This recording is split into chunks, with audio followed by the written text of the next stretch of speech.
Assalamualaikum warahmatullahi wabarakatuh. Sahabat muslim yang beriman dan dirahmati Allah Subhanahu wa taala, sudah banyak diketahui jika jin atau iblis diciptakan oleh Allah menggunakan api.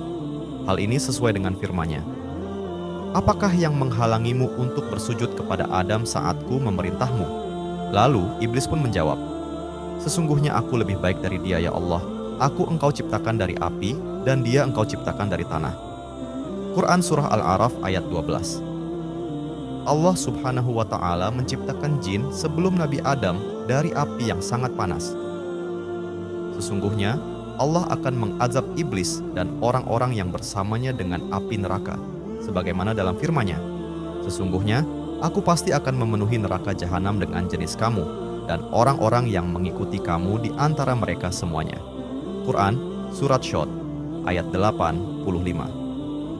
Sudah diketahui pula jika azab Allah sangatlah pedih hingga masuk ke dalam tubuh.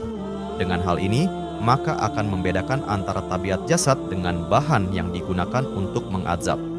Lantas, bagaimana setan merasakan pedihnya azab Allah, sedangkan dia sendiri terbuat dari api yang sangat panas? Berikut ulasannya. Yang pertama, Allah Subhanahu wa ta'ala adalah zat yang maha mampu untuk merubah tabiat setan, sehingga bisa merasakan pedihnya api neraka. Bukankah setan dapat merubah bentuknya tidak seperti tabiatnya? Terkadang ia dapat tidur, duduk mengenakan pakaian-pakaian yang tidak disebutkan oleh Allah di dalamnya. Ia terkadang dapat tinggal di rumah-rumah yang tidak disebutkan oleh Allah di dalamnya ketika pemilik memasuki rumahnya. Sebagaimana ditunjukkan dalam berbagai hadis Rasul, meski demikian, benda-benda tersebut tidaklah terbakar, meskipun bersentuhan dengan setan atau jin tersebut. Disebutkan bahwa setan pernah berupaya untuk memalingkan Nabi Muhammad SAW pada sholatnya. Setan itu ingin merusak sholat beliau. Lalu Rasulullah mencekiknya dan merakan dingin saat menyentuh lidah daripada setan itu. Seandainya setan tetap pada tabiatnya dari api, harusnya ia dapat membakar tangan Rasulullah SAW yang telah menyentuhnya. Nabi Adam Allah ciptakan dari tanah. Namun, Allah telah memberikan berbagai kekhususan dan keistimewaan yang tidak seperti kekhususan seperti sebuah tanah selama ruhnya masih berada di dalam raganya. Tidak mungkin pada tubuh manusia ditanam sebuah pohon, sama seperti halnya sebuah pohon yang ditanam pada sebidang tanah.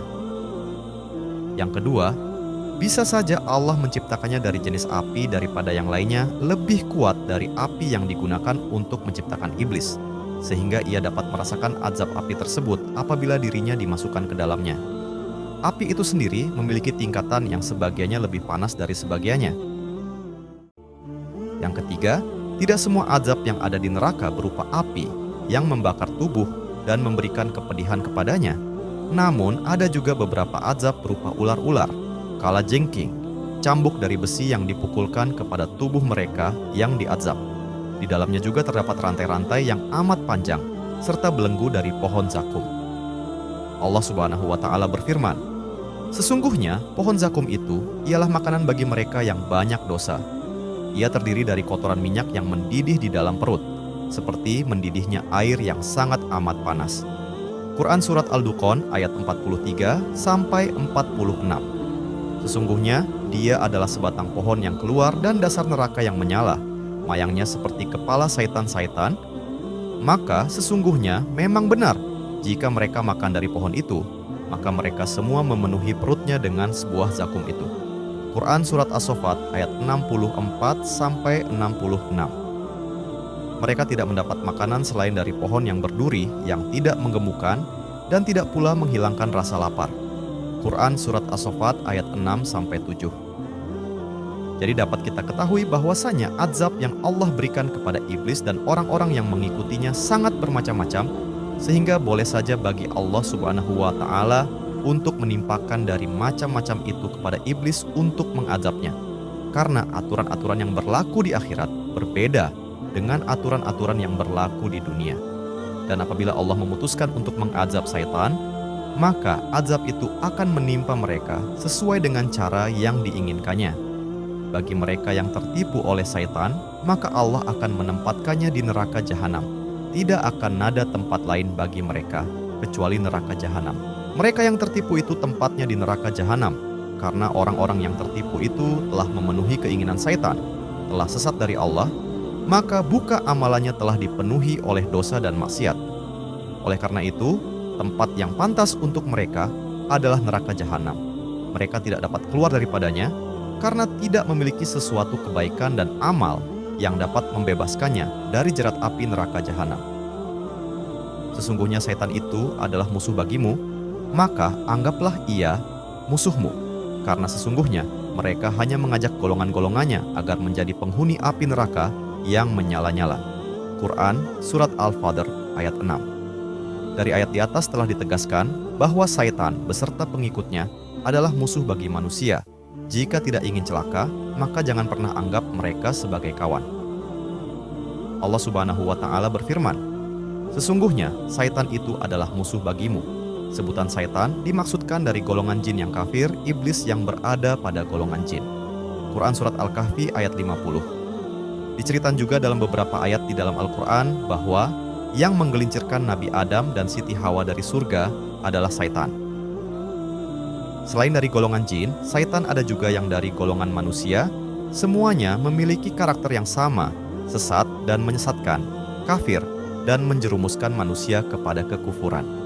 Allah Subhanahu wa Ta'ala berfirman, "Dan begitulah kami, dijadikanlah tiap-tiap nabi itu adalah musuh, yaitu Saitan-Saitan dari jenis manusia dan dari jenis jin. Sebagian mereka membisikkan kepada sebagian yang lain perkataan-perkataan yang indah-indah untuk menipu manusia." Quran Surat Al-An'am ayat 112. Sebagaimana yang disebutkan dalam Ibnu Tafsir, di dalamnya disebutkan bahwa sesungguhnya di dalam manusia terdapat Saitan, sebagaimana juga dari jinada Saitan. Permusuhan dan kebencian iblis memang sudah nyata sejak manusia pertama diciptakan, ketika diperintahkan oleh Allah untuk bersujud bersama malaikat kepada Adam alaihissalam. Iblis membangkang. Permusuhan iblis bertambah besar setelah dilaknat dan diusir dari surga karena pembangkangannya itu. Iblis berjanji akan menyesatkan manusia dari jalannya untuk merealisasikan perbuatan jahatnya itu. Dia akan mendatangi semua manusia dari berbagai arah. Sebenarnya Al-Quran telah memberikan banyak penjelasan tentang modus penyesatan Saitan. Mereka menyuruh manusia untuk berbuat jahat dan keji, dan mengatakan kepada Allah Subhanahu wa Ta'ala tanpa berdasarkan ilmu.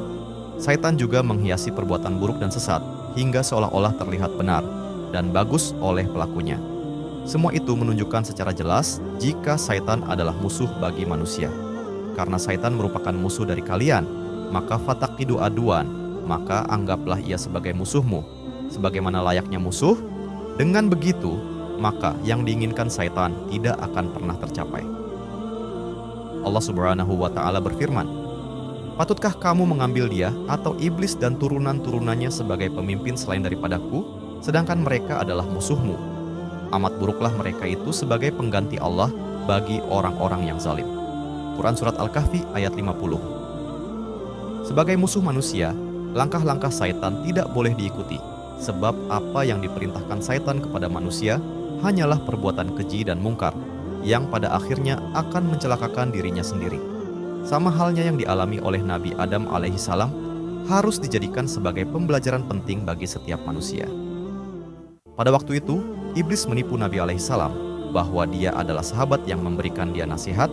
Iblis itu bahwa pohon itu dengan sebutan saja Royal Khuldi atau pohon keabadian dan juga kerajaan, dan membujuk Nabi Adam alaihissalam bahwa larangan untuk mendekati pohon tersebut adalah agar dia tidak menjadi malaikat dan menjadi kekal di dalam surga.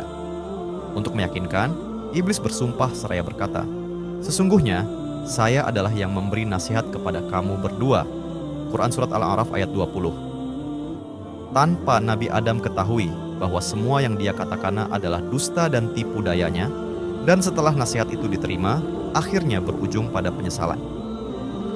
Marilah kita sebagai umat muslim supaya selalu berlindung kepada Allah Subhanahu wa Ta'ala dari Saitan, agar tidak mendengarkan khotbahnya iblis pada hari kiamat. Semoga kita semua termasuk ke dalam golongan orang-orang yang tidak mendengarkan khotbahnya iblis di hari akhir kemudian. Iblis akan menyampaikan khotbahnya di hadapan orang-orang yang mengikutinya, yang telah ditetapkan oleh Allah Subhanahu wa Ta'ala akan masuk ke dalam neraka jahanam. Ketika mereka digiring ke dalam neraka jahanam, Allah Subhanahu wa Ta'ala berfirman, orang-orang kafir dibawa ke dalam neraka jahanam berombong-rombongan, sehingga apabila mereka sampai ke dalam neraka itu, dibukakanlah pintu-pintunya dan berkata kepada mereka para penjaganya, apakah belum pernah datang kepadamu rasul-rasul yang membacakan kepadamu ayat-ayat Tuhanmu dan memperingatkan akan pertemuanmu di hari ini? Mereka menjawab, benar, telah datang, namun tetap berlaku ketetapan azab terhadap orang yang kafir. Quran Surat Az-Zumar ayat 71. Saat neraka jahanam telah dibuka dan dimasukkan orang-orang kafir ke dalamnya, dari kejauhan, neraka akan semakin bergejolak dan membara, menanti tidak sabar akan kedatangan dari mereka. Allah Subhanahu wa Ta'ala berfirman, apabila neraka itu melihat mereka dari jauh, maka mereka akan mendengarkan geramannya dan suara nyalanya. Quran Surat Al-Furqan ayat 12. Kemudian setelah datangnya hari kiamat, iblis akan menyampaikan khutbahnya di dalam neraka. Sebuah khutbah yang menyentuh hati dan tentu akan membuat semua penghuninya merasa sedih dan sangat menyesal karena pernah mengikutinya yang ternyata menyesatkan. Al-Hasan Al-Basri rahimakumullah pernah berkata, tatkala hari kiamat, iblis akan berdiri di sebuah mimbar, kemudian berkhutbah seraya berkata, sesungguhnya Allah telah menjanjikan kepadamu janji yang benar, dan juga aku yang menjanjikannya kepadamu, namun aku menyalahinya. Tafsir At-Taubari 563. Al-Hafiz Ibnu Katsir rahimakumullah berkata, Allah menggambarkan tentang khutbah yang disampaikan oleh iblis kepada para pengikutnya, yaitu setelah Allah memutuskan dan menghisap para hambanya, kemudian Allah memasukkan kaum mukminin ke dalam surga, dan Allah menempatkan orang-orang kafir ke dalam neraka. Maka iblis tatkala itu berdiri dan berkhutbah kepada para pengikutnya, agar semakin menambah kesedihan mereka, kerugian di atas kerugian, serta penyesalan di atas penyesalan. Khutbah iblis di hari kiamat dapat menjadi renungan bagi kita semua, agar tidak menjadi orang-orang yang merugi di akhirat. Sebab, ketika Saitan dilaknat dan dikeluarkan oleh Allah dari surga karena membangkang untuk bersujud kepada Nabi Adam alaihissalam, iblis bersumpah untuk menyesatkan anak cucu Adam hingga hari kiamat. Iblis juga memohon kepada Allah agar ditangguhkan ajalnya hingga hari kiamat, dan Allah mengabulkan doa iblis. Kisah tersebut tertulis di dalam Al-Quran. Iblis berkata, ya Tuhanku, maka berikan tangguhlah kepadaku sampai hari manusia dibangkitkan. Allah berfirman, maka sesungguhnya kamu adalah zat yang diberi tangguh. Quran Surat Al-Hir ayat 36-37. Setelahnya, iblis selalu berupaya untuk menyesatkan manusia dari jalan Allah hingga hari kiamat. Itulah beberapa kisah dan cara Allah memberikan azab kepada iblis. Semoga kita semua senantiasa diberi keimanan supaya tidak terbelenggu ke dalam jerat yang menyesatkan dari iblis. Wallahu a'lam.